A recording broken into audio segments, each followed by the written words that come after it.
दोस्तों, आज का टॉपिक है आपके अंदर का हिडन टैलेंट, जिसको कि आपको पहचानना होगा। नमस्कार दोस्तों, मैं हूं ललित, आपका अंकल जी, और आज मैं आपको एक बहुत ही ख़ास जो है स्टोरी सुनाने वाला हूं, जो मेरे लिए बहुत ही ज़्यादा ख़ास है। तो दोस्तों, बचपन से लेकर आज तक मेरी लाइफ में एक चीज़ बिल्कुल कॉमन रही है, और वो है मेरी ड्राइंग स्किल्स। तो बात 92-93 के आसपास की है, जब मैं लगभग 6th स्टैंडर्ड में था। और उस समय की जो CBSE बोर्ड की 8th की जो एग्ज़ाम होते थे ना, उसमें एक साइंस की प्रैक्टिकल फाइल भी सबमिट होती थी। और जो उस समय के पढ़े हुए बच्चे हैं उनको ये चीज़ पता होगा।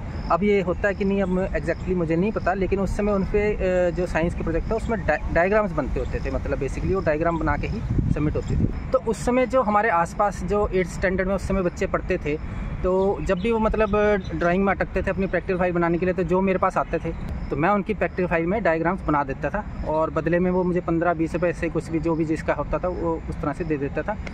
और 15-20 रुपये उस समय के हिसाब से मतलब 92-93 में हमारे घर के लिए या मेरे लिए मतलब बहुत बड़ी बात थी। बहुत ज़्यादा मतलब उस समय आपको लगा लो हिसाब, 92-93 में बहुत अच्छी वो थी। और इससे भी बड़ी बात ये थी कि जो टीचर्स थे ना मेरे, वो भी मेरे मतलब ड्राइंग को बड़ा अप्रिशिएट करते थे। और मतलब मेरे को लगता था कि अंदर से कि हाँ, कि यार मुझ में भी कुछ अलग से टैलेंट है। तो 10th स्टैंडर्ड तक आते आते ना मैं छोटे छोटे काम करने लगा था। जैसे अपने तो क्लासरूम के लिए जैसे चार्ट पेपर, तो अपने क्लासरूम के लिए तो चार्ट पेपर जैसे मैं बनाता ही था अपना, लेकिन जो बच्चे मुझे कहते थे मैं चार्ट भी बना देता था जो क्लासरूम में लगते थे, उसके भी पैसे अलग से मिल जाते थे। और मुझे अच्छे से याद है, जब मैं 10th में था ना, तो हमारे साथ में हमारे मतलब ऊपर वाले घर में रहते थे आंटी, उनके रिश्तेदार आए हुए थे, वो B.Ed कर रहे थे। वो उसके 2 दोस्त भी थे, साथ में थे, लड़कियां थी। तो उनका मैंने प्रोजेक्ट जो उनका ना कुछ सबमिट करने थे उनको, ग्रीटिंग कार्ड वगैरह हो गया, थर्माकोल का प्रोजेक्ट हो गया, ऐसे 2-3 चीज़ें टास्क थे उनके कि करने थे उन्होंने।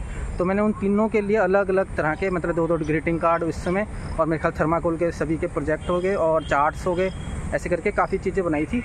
तो हर एक ने मुझे 500-500 रुपये दिया था। मतलब ये लगा लो कि उस समय 1500 रुपये बहुत ही, मतलब ये कह लो कि मेरे पिताजी की तनख्वाही उस समय 4500 रुपये थी, मतलब महीने की। लेकिन आप लगा लो फिर 1500 रुपये, मतलब तीसरा हिस्सा, तो बहुत बड़ी बात थी उस समय। तो मतलब बहुत ही खुशी हुई थी मुझे कि घर में थोड़ी सी हेल्प हो पाई उससे। तो आज 45 साल की उम्र में मैं जब पीछे मुड़ के देखता हूँ ना, एक बार सोचता हूँ कि ड्राइंग कैसे, मतलब तो ये मुझे लगता है कि ये सिर्फ मेरा एक स्किल या कह लो शौक़ ही नहीं था, ये एक तरह की मेरी डेस्टिनी, मतलब जैसे कहते हैं ना कि भी ये जगह पे तूने पहुंचना ही है करके, तो वो वाली चीज़ थी जो मेरे अंदर शुरू से ही डेवलप हो गई थी। क्योंकि यही ड्राइंग का स्किल जो है वो आगे चल के मेरा प्रोफेशन, यानी कि जो मैं आज ग्राफिक डिज़ाइन कह सकता हूँ अपने आप को, तो ये वही शौक़ था या कह लीजिए वो डेस्टिनी थी जो मुझे यहाँ तक लेके आई।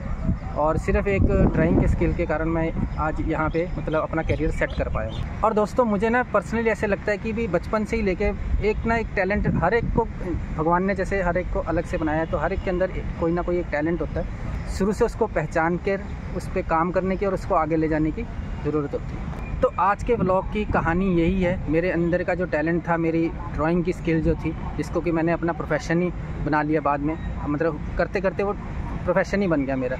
तो आज का मोटिवेशन कह लीजिए या मॉरल ऑफ द स्टोरी ये कह लीजिए कि हाँ, आपके अंदर ज़रूर कोई ना कोई एक टैलेंट होगा, ज़रूरत उसको पहचानने की है। भगवान ने सबको एक टैलेंट दे रखा है, सिर्फ उसको पहचानिए, उस पर काम कीजिए, उसको आगे लेके आइए, सक्सेस ज़रूर मिलेगी। और हाँ, वीडियो पसंद आई है तो प्लीज़ लाइक करके शेयर करना मत भूलना। और हाँ, चैनल को सब्सक्राइब करके बेल आइकन भी प्रेस कर लेना। और मैं इसी तरह की सच्ची और रियल स्टोरीज़ अपनी शेयर करता रहूँगा। और भी कई जो मेरे एक्सपीरियंसेस हैं, जो अपना जो भी मैंने आज तक सीखा है, वो मैं आपके साथ शेयर करूँगा। तो बस मिलते हैं एक नए मोटिवेशनल वीडियो के साथ। बाय।